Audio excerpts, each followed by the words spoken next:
Oh my god! Oh no, we're coming into Alien now. Oh shit. That's some xenomorph stuff right there, son. We have a low threat, fast and tough. Chest burster adventure, I like that. Welcome everybody to the Falcon One Shot. On the agenda, we have the Daily Chthonicle, the Editor's Edition here today. Now this right here is a title that actually was around on itch.io and GameJolt for a while before it actually made the transition over to Steam. This is coming out on the 13th, if I'm correct. It's still an early access title. Keep that in mind because this is a really interesting title. It's actually really, really good. However, it's just very rough. The tutorial that shows you right here, it doesn't really teach you much. Like, it takes a while to really get your head wrapped around this title, and I feel it's going to probably, unfortunately, turn some people off. It's a game that I feel could be really, really fun if they just flesh out the tutorial, teach you more of what does what, because what the game entails itself as is kind of like something of Westport Independent meets maybe Carmen Sandiego, or In the World is Carmen Sandiego, thrown into a whole Cthulhu-type universe with H.P. Lovecraft. I know everybody has their own way of saying Cthulhu, you know, that's why I say Cthulhu, okay? That's my way of saying it. I know you gotta do, like, the noises and stuff. I can't do that. Cthulhu works out for me. But it basically takes place in the entire world of the whole Cthulhu-type universe. You're running a paranormal, I guess, newspaper article type thing. And you have a couple of reporters that you send out, and you have them follow targets, follow leads, find monsters about paranormal stuff. So it's really, really interesting in that regard. As I mentioned, it reminds me a lot of Westport Independent, just in a really crazy H.P. Lovecraft way. And then you start talking to witnesses, and you follow them, kind of very Carmen Sandiego-ish. It's just very, very intriguing. It's just very vague about how it's supposed to play out. There's not much that's actually shown to you. Even in the tutorial itself, it's just kind of like, I did it, and I was kind of like, okay, well, I'm still lost. I actually played this a bit off camera before I actually recorded this, so I know what I'm doing to some degree, but don't expect me to come in here MOG this shit, because even now, I'm kind of like, I think I get it, but I'm not too sure. We're going to be doing a medium game over here to show off some of the gameplay for you at the very least here. So we'll be doing medium game. Now, this is going to actually have a serial killer. You cannot botch stealth or photo, or you can't botch any stealth or photo attempts, so it's okay in that regard. Monsters have a max life of 3, so we'll discuss what this means here pretty soon. Hard game is obviously serial killer, hard burglary, and then monsters have 5, and then easy and tutorial. But we'll do a medium one just because I want to see the serial killer at the very least. So let me go into medium over here, and we'll be using a long game. So here we have, usually when you start off like medium or hard, you have an event. If you do like easy, I don't think you have an event. So this will be like completely random. Every single run will be completely randomized, so keep that in mind. Different type of monsters and stuff like that. Here we have the Blizzard over Town. Global event.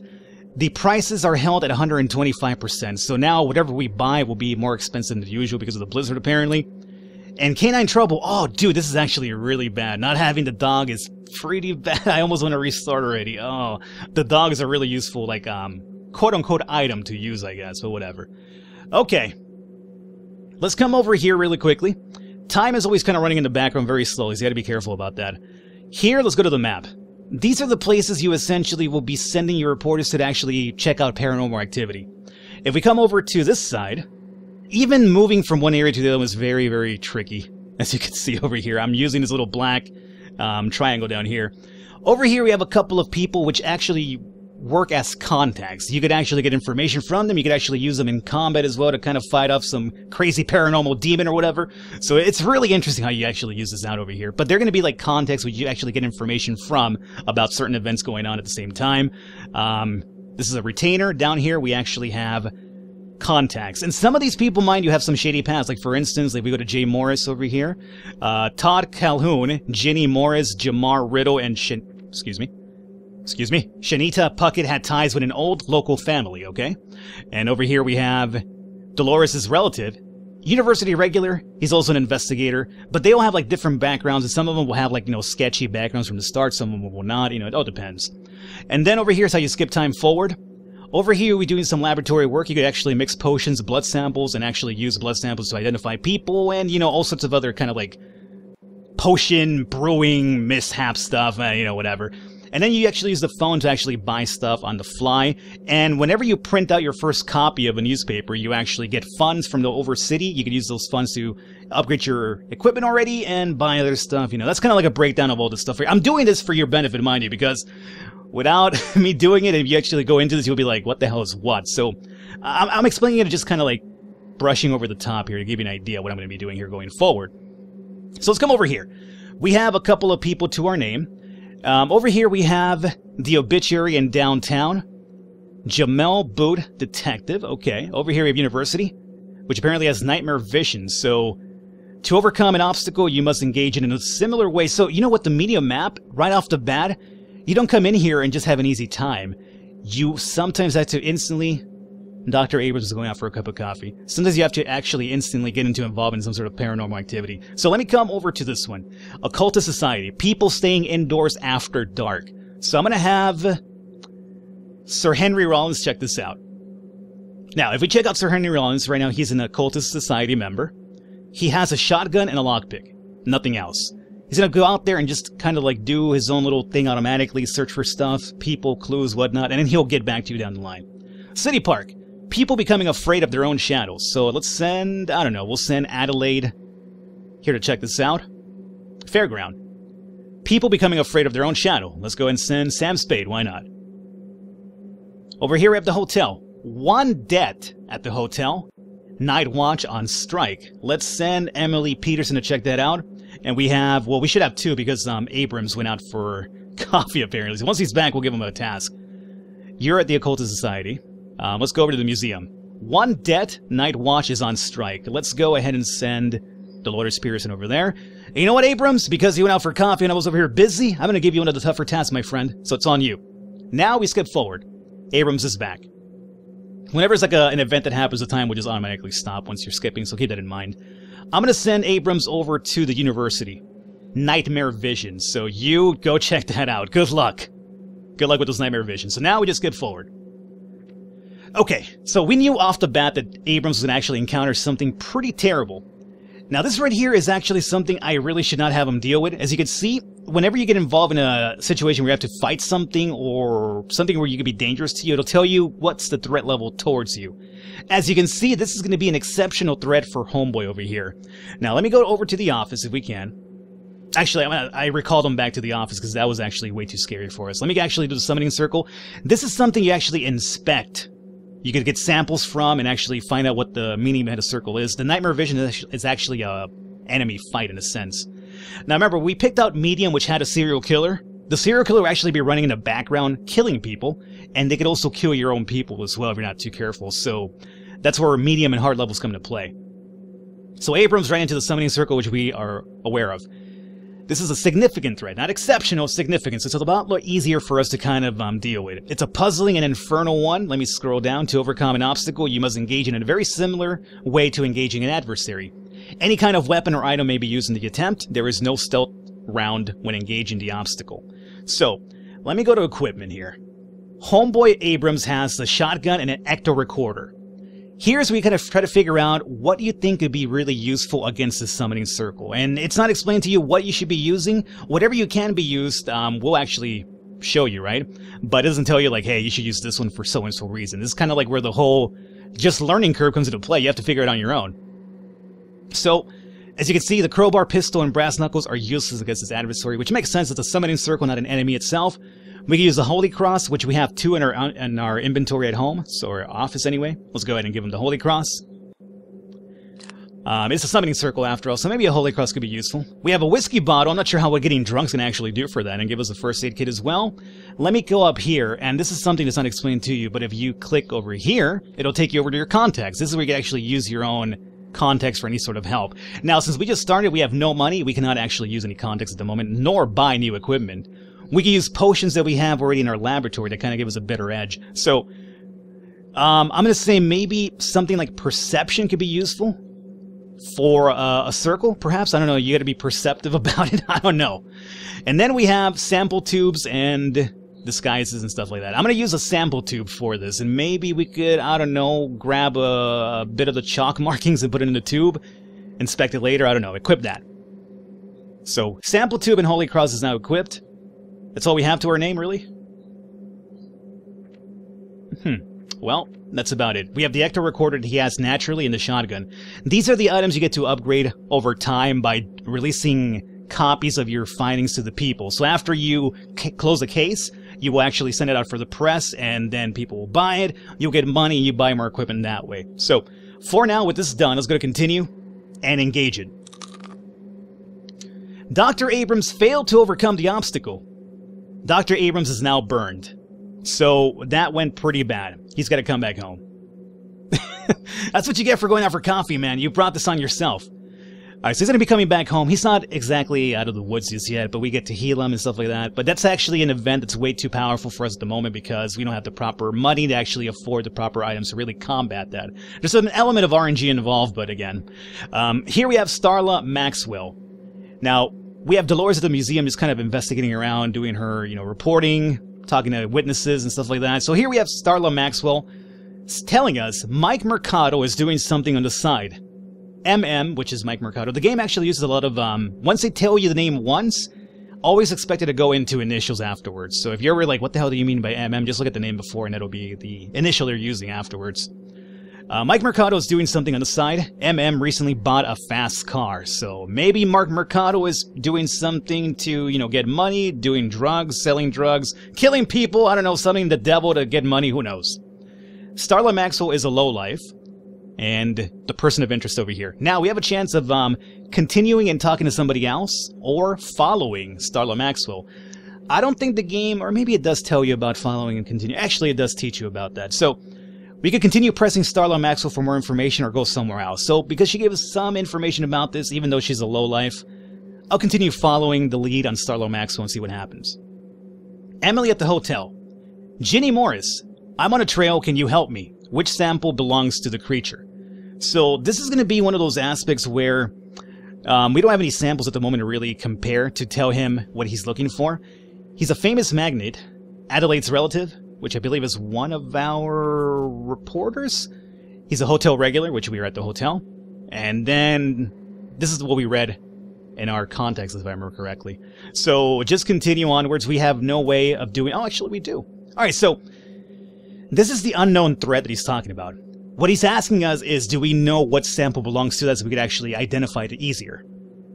So this is where some of the guesswork comes into play, and this is not explained to you at all, and that's where I'm kind of like, I don't know what to do. I just kind of use common sense. Sometimes I get it right, sometimes I don't. Maybe I'm just being lucky, who knows. Over here I have an ectoplasm sample, unknown power, resolve ++. Over here we have unknown power, resolve, and levitation. And over here we have blood, unknown power, resolve. I feel like rates cannot bleed, so maybe blood is the wrong one. Rates do levitate, right? So let me go with this one down here. Jimmy Norris says he's gonna go check it out. You sent Jimmy Morris on the wrong trail! Jimmy Morris is lost for the rest of the chapter. So that was one of our contacts, and he's gonna be lost for a while until the rest of the chapter is done. So that's unfortunate. By the way, Abrams is back, and because he's burned, hospital costs $500. Dude, I can't send you to the hospital, I got no money. Can't afford $500, unfortunately. So he's going to be out until we get some more money, unfortunately. Alrighty, so now let's actually skip time. And as I mentioned, the whole thing with Ginny Morris went sour because I had no idea which one it was that pertained to the raid, because it's not explained to you. As I mentioned, there's really cool things about the game, but then some of the stuff that's not explained to you is kind of like, I don't know, and you just kind of get lucky at times. Over here we have Leo Mullen. Mike Mercado sacrificed Sharon Vasquez. Back to again, by the way. He sacrificed Sharon Vasquez, huh? Elwanda Riddle, Tom Morin, and SV, Sharon Vasquez, was part of a recent expedition to Antarctica. This guy's got a power of 5, recently arrived, officially missing, seen at the hotel, Starla Maxwell's acquaintance. Alrighty, let's continue following this lead here. Meanwhile... and here we have our first, well, not our first fight, but one of our fights anyway. Remember, we had the one with the nightmare, but it was way too powerful, so I skipped it. Here we have something that we can definitely deal with. This is going to be an insignificant threat. It's going to be a zombie scientist, I know. So here we have Adelaide with a holy cross and a sample tube. So let me see if there's anything we could use to equip her with. For a zombie, I think we use, let's get you a gun. We have 2 guns in the office, so let's go ahead and equip a gun on her. And I'm not sure what you would use a lockpick, I mean a first aid kit maybe if they bite you, but a lockpick for a zombie? No, I don't think so. Let's go over to contacts. We have no money to hire anybody. And then potions, I don't know, let's use... this is an insignificant threat, so I don't think we need to use a potion. But for the hell of it, just in case, I'll have a strength potion as well. And then, I don't think we need ecto recorders for this one. I don't know, use the whiskey bottle, why not? See what happens. You gotta experiment a little bit with this game here. That's about it. Let's continue. Let's engage. Now, whenever you get into an engagement like this, you have a chance of taking a photo. A photo will give you more boost to your income. It'll kind of give you more, I guess, proof and evidence to show your audience what the hell you're talking about, your case being closed and stuff like that. So, we're gonna take a picture of this zombie over here, which will drop this. Now, the amount of pluses that you have over here actually indicate how well of a chance you have against the enemy. So by taking a photo, I'm going to have more proof, but now I'm kind of maybe at even ground with the zombie here. So I have to hope that the items I have equipped will help me out. So let's engage. Zombie scientist, insignificant threat, undead. So Adelaide Kensington surprised the adversary. Adelaide Kensington sent the vile undead back to its grave. Yeah, the pistol proved very useful this time around. And then we have the scientist zombie drained of all blood, recently arrived. So this zombie right here had recently arrived to wherever we're at. Happens to be Jamar Riddle's wife. Okay, so now we have a link from the zombie over to somebody that's, I guess, like a figure in the neighborhood. Leo Mullen, Mike Mercado sacrificed her. Oh, more information. Leo Mullen and Mike Mercado sacrificed her. So now we know who did that to her. Floria Marsh witnessed the sacrifice of her. So now we can use Floria Marsh as a witness. That's a lot of information down here, man. Elwanda Riddle. That's the Antarctica one. Okay, cool. So we have so much information now. Continue. And now that we have this, have I sent her back to the office?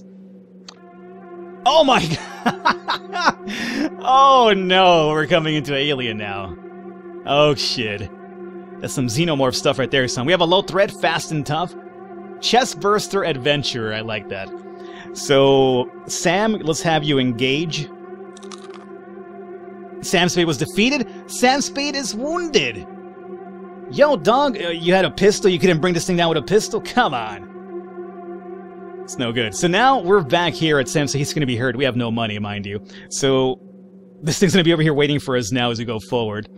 This will tell you your active cases now. So, for instance, we have the Journal one defeated by the Summoning Circle for Dr. Abrams. So we have to definitely continue that case down the line. Over here we have Banished Elwanda Riddle. This was the zombie one. And this over here is going to be defeated by the chest burster at the moment. So you want to continue following this. You have to definitely beat some of these monsters, get some samples as I mentioned, and then you will be able to, like, you know, give it the whole report, send it to the press, get some money, and then buy some equipment. I'll be honest with you right now, this is going to be like one of the worst RNG I've had. Like, I played this off camera and I've had some pretty decent luck. But right now, it's everything just terrible, especially when I'm recording, which is bad because I can't really proceed further at the moment and show you more. Blizzard over town, yeah, we knew about that because I'm just getting really terrible RNG at the moment. And this over here tells us about the case files that we have at the moment. So we have case file number 1, Mike Mercado recently bought a fast car. Remember we heard that news. Sacrifice Leo Mullen and Mark Mercado. Sacrifice Elwanda Riddle. And then the thing about old local families. Adelaide's going out to clear her head. And there you have it. Alrighty. As I mentioned, this is only a tip of the iceberg. The game is really surprisingly in-depth. But as I mentioned, it misses that whole, like, hey, teach me how to fucking play, you know? Like, I know what I'm doing, but there's some stuff, like the whole thing with the rate, where I'm just kind of like, I don't really know. I just don't really know. Some of it's guesswork, some of it's kind of like just trial by error, I guess, or whatever. But it's a game that's going to be early access on the 13th. It's only $3, so I feel if they refine everything else about it, this could be a really, really fun title. Especially if you're into, like, you know, the whole Cthulhu thing, just monsters. I love the idea of everything around the game. It's just kind of like the execution around is very rough, so I really hope they kind of, like, you know, look into that down the line. But all the information for the daily Chthonicle is going to be down in the description below. Check it out if you want to. It's only $3 after all. Just keep an eye out. Maybe if it gets refined, it probably could be worth your time for sure. I might look into this down the line again because I do enjoy it. We'll see how it plays down. Do let me know if you enjoyed it though, and I'll keep an eye out, see if it kind of refines itself, and we might check it out down the line because it's a really fun title. It's really unique, and I really like that. Unique titles. I will catch you next time.